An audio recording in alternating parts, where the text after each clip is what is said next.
Greetings. So, my name is Aurora Josephson. I'm Director of Portland Arts Collective. Welcome to the galleries here. I'm pleased, so overjoyed to have Renee Zangara today in the gallery in this beautiful show, Gardener's Palette. And I also have curator Bradley Rogers here to speak about his choices and to also introduce Renee. But first I wanted to give a couple housekeeping. There's restrooms through the two doors here and to the right. And then if you'll see a woman will see that straight ahead, and then if you're a man, you have to do a U-turn, and it's right down. So it's like you're doing a horseshoe from right there. Yeah, it's like right there. And I think that's everything. Yeah, so welcome, and here's Brad. I get to do the introduction. So, since you don't know me, as an artist and a gardener, much like Renee, I feel honored to talk about her work. As a curator and an ex-gallery owner, I feel qualified to talk about my choices for the show. Renee's work transcends the cliche of landscapes. It can take the viewer out of the ordinary and put them into the extraordinary. The expressive markings and the bolt of color want you to remember nature as a sense, not one particular view, not one particular plant, not even one particular day. To me, Renee's view is of a time-lapse landscape. All seasons, all the time. And I hope that you take your time viewing the work and allow yourself the freedom to explore the garden, and you might even find some animals. And now I'd like to introduce Renee Zangara.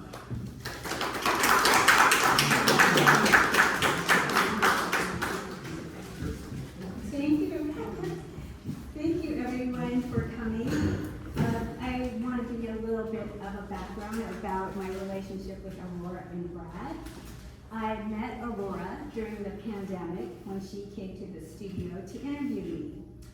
Aurora has a wealth of painting knowledge. She's the daughter of two painting titans, Mary Josephson and Gregory Renée. And Aurora, beautiful Aurora, is also a force in her own medium. Yay, Aurora! When I met Brad, he was an integral part of the Portland art community, and he remains so. Brad and I used to take, this is pre-pandemic, we used to take road trips and visit exhibits and then have endless conversations about the art, the artists, and anything art related. These were dream dates for me because anybody that knows me knows I love to talk shop. What I learned about Brad is that he knows what he likes, and he's discerning and decisive. So when he asked me if he could curate a show of my work, I was thrilled. And he asked me while we were at Horatio's show. I love you both, Aurora and Brad, and I have a great deal of respect for both of you. So because Brad chose work from different time periods, I decided instead of talking about the work as a whole, I'll talk about an intangible act that takes place either before or during the creative process. And then we can open it up to a discussion for thoughts and questions. So this group of work for Gardener's Palette is about my relationship with my garden and the landscape that surrounds it, and how these settings inspire and inform my studio work. I have this sense of knowing that the landscape, the garden, and I have a way of communicating. And I also believe that I communicate with my paintings. I see the painters going, yeah, I talk to mine too. So I'd like to describe for you how I experience these communications. So if you don't mind, I'm going to ask you to engage your imaginations while I relate a hypothetical scene that demonstrates these ethereal conversations that might happen in the garden or or the studio. So take a deep breath, and if you feel like you want to close your eyes, I'm going to give you a description, and I'm going to let you put a visual to these narratives. So picture this. I'm in the garden, sitting on one of those gardening pads. I have my gardening gloves on, and I'm intensely focused on pulling weeds. I trawl and I yank till I have a nice pile of stem and debris. When I'm done with the task, I look at the heap of detritus with a sense of accomplishment. Feels really good. But before I stand and brush off, the garden has something to impart.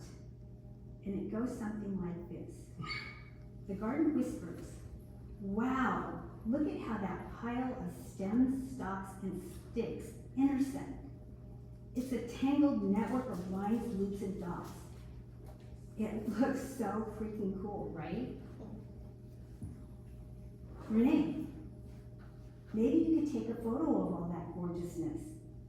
Can you use that image in a painting or a drawing? So now it's back to me, and I'm still sitting on the ground looking at the pile of debris, and I respond, where's my phone? I gotta take a picture of this. I'm done reading. Where's my drawing staff? That's it. That's a short description of a garden exchange. That fleeting transaction between me and the garden invoked what is referred to as an inspired action. And this happens a lot. Look around. Here's a room where the walls display the evidence of inspired actions. So now picture this. This is scene number 2. So engage your imagination again while I give you this description. I'm in my studio. I'm wearing my painting apron. I have latex gloves on. My paints have been mixed and my brushes are ready. I'm standing in front of the canvas, figuring out the composition for a landscape. And I believe I found the perfect spot to place the image of the garden detritus, the lower right-hand corner of the painting. So I'm on it. I'm painting that array of lines, loops, and dots. I'm in a trance. I'm focused. Eventually, I take time to stand back and assess my progress. And when I do, that's when the painting has something to impart. So I'm standing in front of the painting, and I hear the painting whispers. Do you think maybe that grouping of lines might look better more towards the center of the painting? Maybe add more vertical movement to the lines? I know this is more of a suggestion than a question, but what do you think? I'm kind of awestruck, and I respond, I think I like the placement of those swirling lines. It looks pretty good.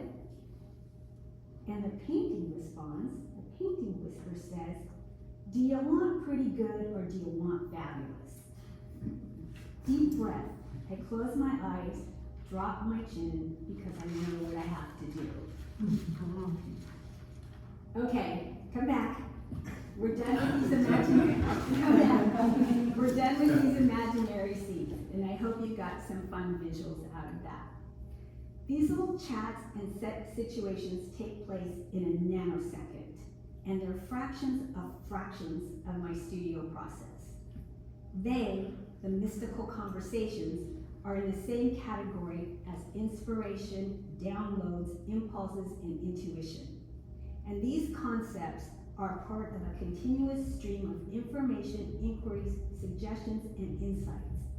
I listen for guidance, and I use my acquired knowledge and wisdom to sort and select whatever I might need to create my work.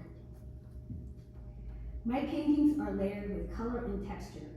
They might imply multiple perspectives or time intervals, and they can be populated or not with a variety of entities. You'll see those in the little small ones. They are expressions of how I physically experience a time, a place, and a circumstance. They are my appreciation for our universe. It's an honor to be part of the painting lineage, and I take pride in my artistic role, and I'm enjoying the ride. So now we can open it up, and we can talk about this stuff, or we can talk about the paintings. We can talk about whatever you want.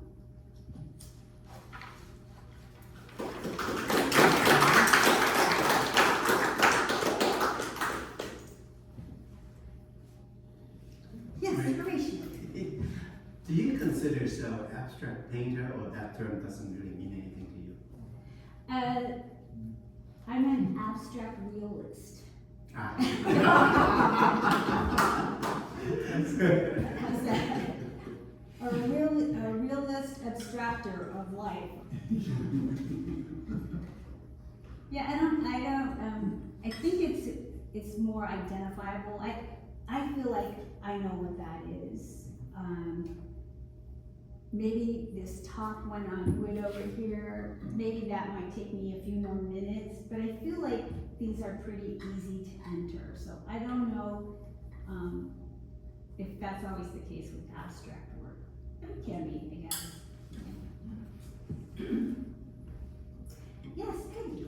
I see, when I look at your work, I see like structure and a lot of exuberance. And I'm wondering when you kind of cross that line into exuberance. Probably when I walk in the studio, there's an exuberance tape across the doorway, I break it. I think that there is a lot of activity, but you know as an artist that there's times when you just have to stop and let the painting talk to you, or whatever you're working on, mixed media, sculpture, photography, whatever it is. Sometimes you just need to be quiet for a little while, and maybe that means walking away from your work a little bit. There's always this exchange of energy between the item, the painting, or whatever it is, and yourself, because these are living, breathing molecules and cells. So we are having an exchange with them, and it's like just with people, like how much do you give, how much do you take? You know, it's an ongoing relationship, and it's fun because they don't really talk loud, and you have that control. That's one thing. It's like you have so much control when you're making work. It's like sometimes you have to let go of that and see where the painting wants to take you. Because I do really think it's true that a painting can say, you don't really want it over in that corner. Let's put it over, let's move that pile over here. I mean, you experience it. You experience if you're cooking something. Maybe you don't want to add that many potatoes, you know? Add something else. So when you're in a creative process, you're always weighing things out. Right, Laura? I'll ask you a question about, I am always so intrigued and taken in by your mark making, and I think that's what gives it to me a landscape-ish. And can you talk about that? There's a horizontal and a vertical, and the vertical sometimes frames the horizontal, and sometimes you see things that go against that and make it interesting, and so you can't quite frame it that way. And then the second question I want to ask, since I'm asking, is You might have to say, what was that one again? Go ahead. I'll remind you. But you said in your talk that your colors are prepared. Do you plan palettes before you start? And I mean, just use certain colors, or do you, does a painting talk to you and tell you it needs more red or more pink or? Okay, so the first question was about mark making. Mark making. I think I've always just loved to draw. When I did my thesis, it was in drawing. So I love mark making, and so that's just carried over. But I find with mark making, you can kind of direct the eye of your viewer with mark making. You can put something in a corner or someplace that says, here's the direction I want you to go. You can use those marks, vertical masses or those horizontal masses, you can use those to direct the eye or give them information for your viewer. And for me too, like, as I'm working, because the work does have an abstract component to it, I wanna say, okay, where do I want this painting to take me? Because if it takes me there, it'll take my viewer there, I hope. And then the color question is, that's kind of all over the map for me. Sometimes I want to get away from something some paints that I've been using for a while. So I will spend some time just mixing some colors and finding something maybe new. And when I'm doing that, I have to take a lot of notes and make, almost like I'm at Sherwin-Williams or something, you know, making little splashes of color and writing down all the mixtures that I use. Because usually I can figure them out, but sometimes it's like, oh, what did I use? Did I use a cadmium or did I use something with a little brown and ochreish color? You know, you have to, if you're trying like me to use every color that's available at Blick, you sometimes forget, you know, what your combinations are. But I do like, and especially right now in my studio, I'm really liking trying to find and discover different palettes that excite me. And they're not really super harmonious all the time. I kind of like that edginess of color relationships. Just like mark making and shapes, those relationships between marks and shapes can be really interesting. So, great question. I feel like I'm a teacher. With this dialogue with painting, is there ever a bossy painting or a... Oh yeah. Is there a bossy painting in the room with us right now? That one was kind of bossy. Best day. Yeah, actually, it was really bossy. And I put best day for a while because she needed to be in the corner. 5 months. Yeah, so that happens. It happens for different reasons. I think that one, the colors just kept being almost too blendy, too harmonious, like there wasn't anything that was making me go, whoa, or you know, and it took me a while to figure it out because there was this peacefulness to it that I didn't want to disturb, but it also wasn't really exciting me. But yeah, that happens, it can happen quite a bit, and I just have to walk away from a painting sometimes. And like when I knew what I had to do. What I had to do at the point of the voice telling me it might look better if I moved it, is I have to sit back and I have to make a decision. Am I ready to take that 2 hours worth of work all the way off of that painting?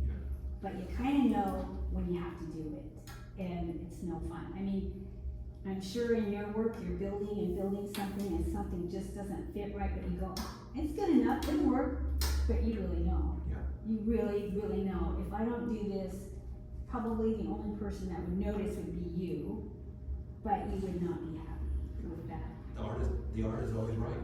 It knows. Yeah. Well, sometimes I'm right. Yeah.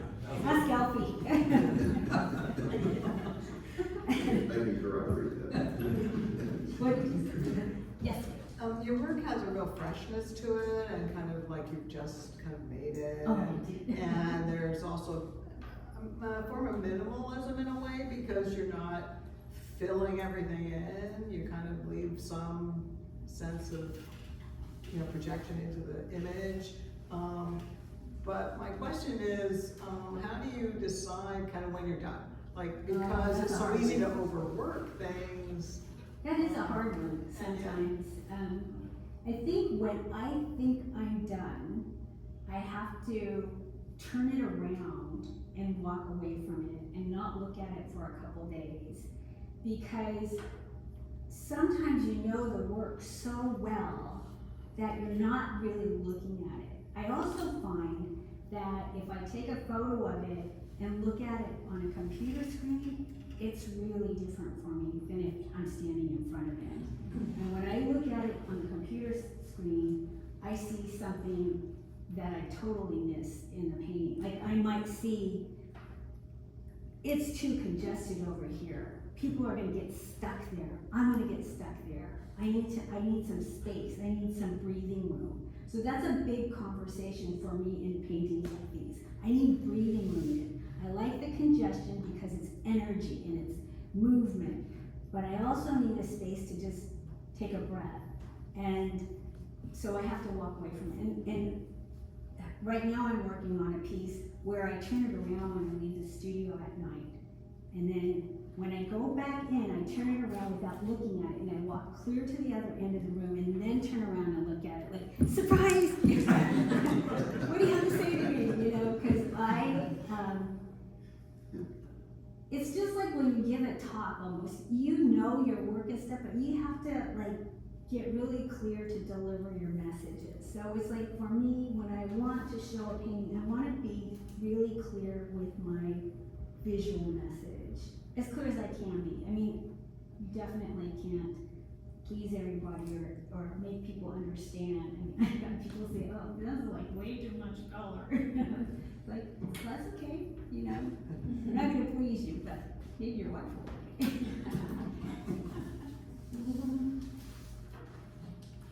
Yes. I have a question. So one thing I noticed about each piece, I think, in the show, there's this concept that my mom taught me when she was a PNCA. Cool. That whereby the artist leads the viewer's eye around the canvas in some direction, maybe a circle.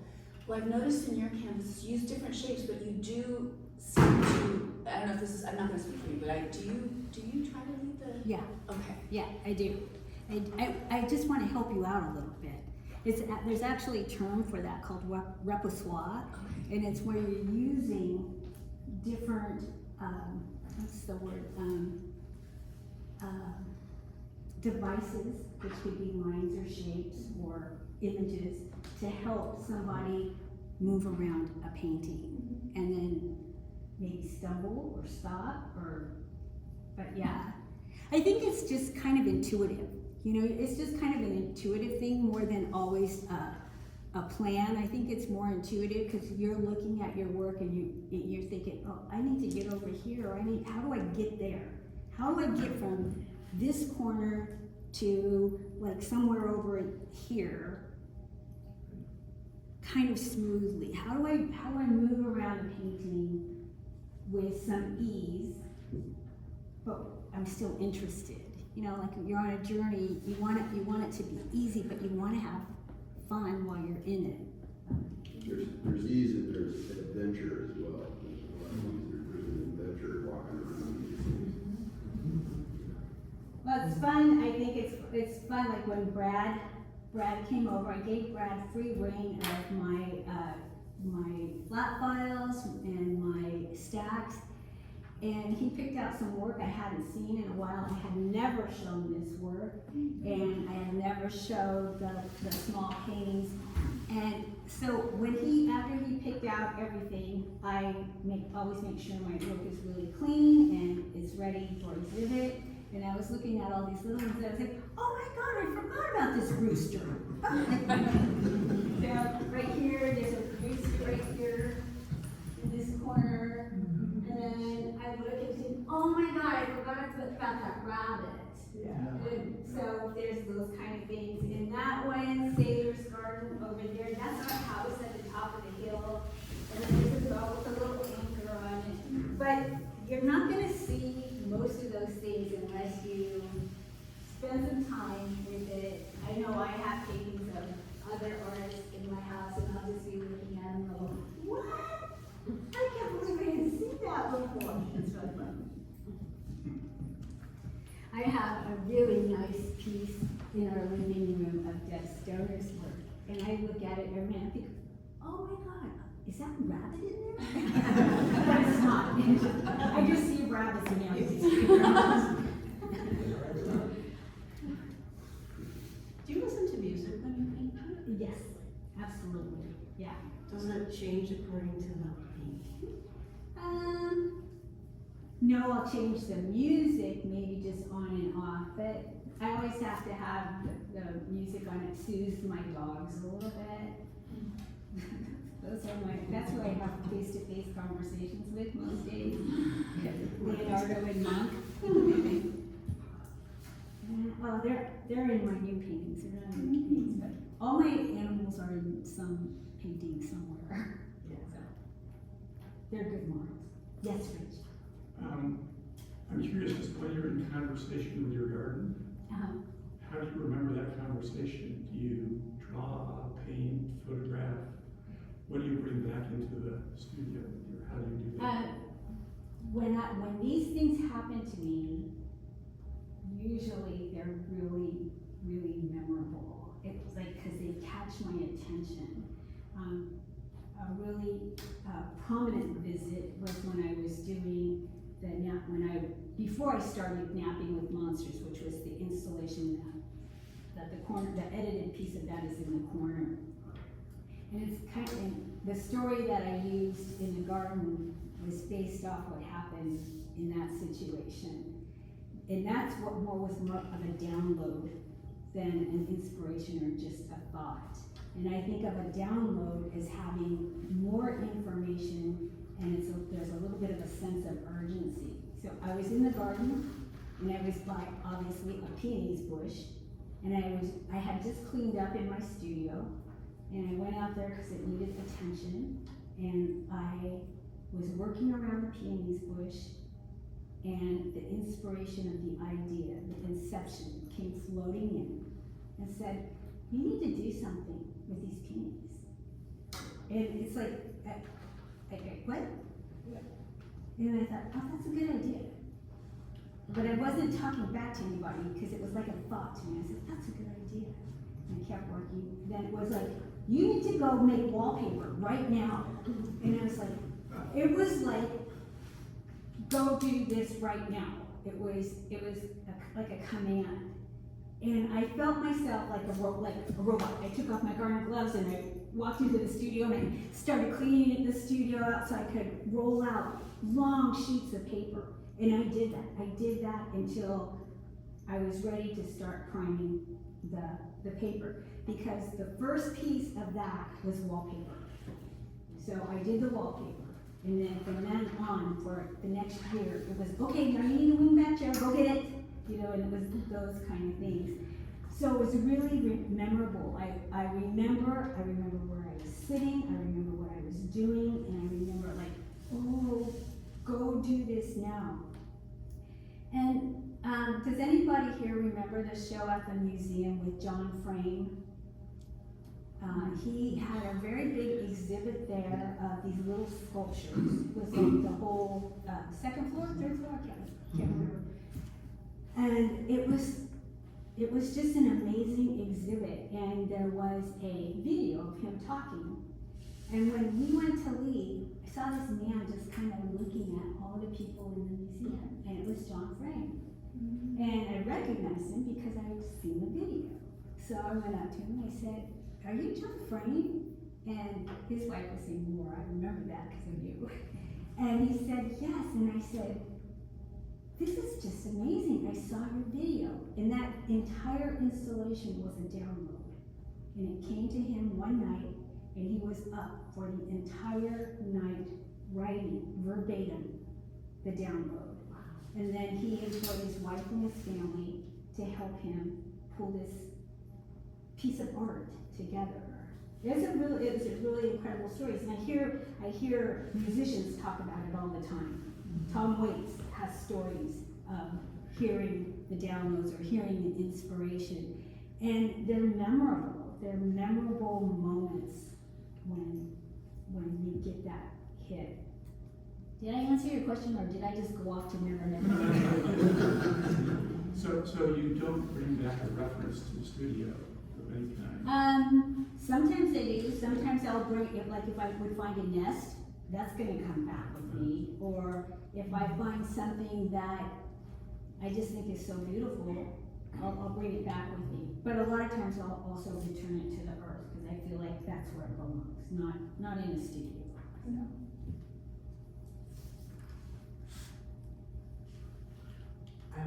You question? can ask this question. Well, I'm just wondering if you think about depth, because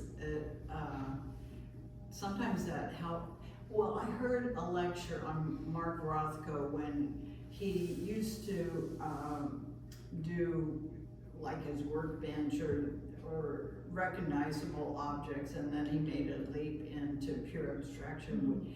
And I heard someone lecture on him that was kind of a Rothko expert and written the book. And she was talking about how his art changed when he had a realization of depth in abstraction, and it helped him. Oh, wow. Yeah, and I'm just wondering, because, you know, some of these I see more depth than others, but I think that helps. I think a lot of abstract people, they in a way are still realists because they are thinking about abstraction, and it helps place it in You mean the think that space. they're thinking about depth? Yeah. Yeah. Yeah, or they're thinking about depth when they're doing something abstract, that it has a reality for them, I guess. Well, what I think about is like, as soon as you think about depth, you think figure ground. So as soon as you add that depth, you have an object. So then there's that figure ground relationship. So does that take it out of abstraction? You know? Yeah, does it? I mean, do you ever think about it when you're? Sometimes, Yeah. yeah. But I would say, well, I think when you look at these, it's just there. It's just there. And I think that the landscape that I look at every day lends to all of this Right. also. We live in North Portland and St. John's. We're really close to, we're by the we're between Sobey Island and Swan Island, and that's kind of the industrial section of the river. So the really big ships that can get under the bridge go to Swan Island for either goods or repair. And then they just turn right around and go back out to sea, because they're not gonna be able to get under any other bridge in Portland. So we have this view where one side of our house is butt up next to a place called Baltimore Woods. It's a very wooded area. In front of us, we used to have this clear shot of the river and the bridge, and I don't know what's going on, but everything looks really overgrown. It looks like we're being eaten up by the plants, like a twilight zone. But yeah, all of that stuff. Everything we do influences us in some way. We're just trying to filter all the time what we want to use, I think.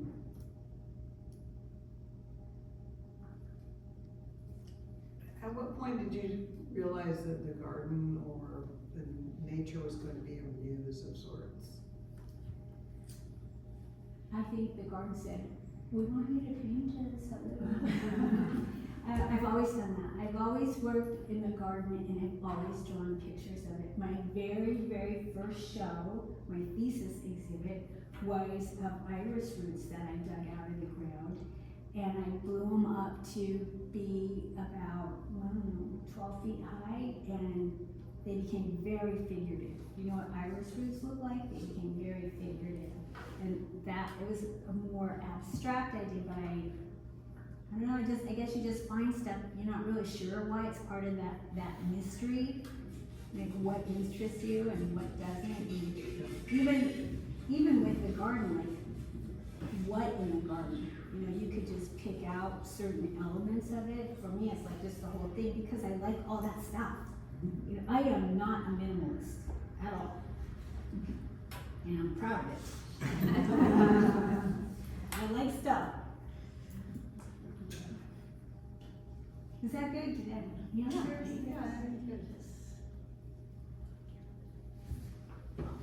She's gonna go look. Go look. Okay, go look. Nancy's sitting around all this movement. Okay, we're good. Thank you guys. Thank you.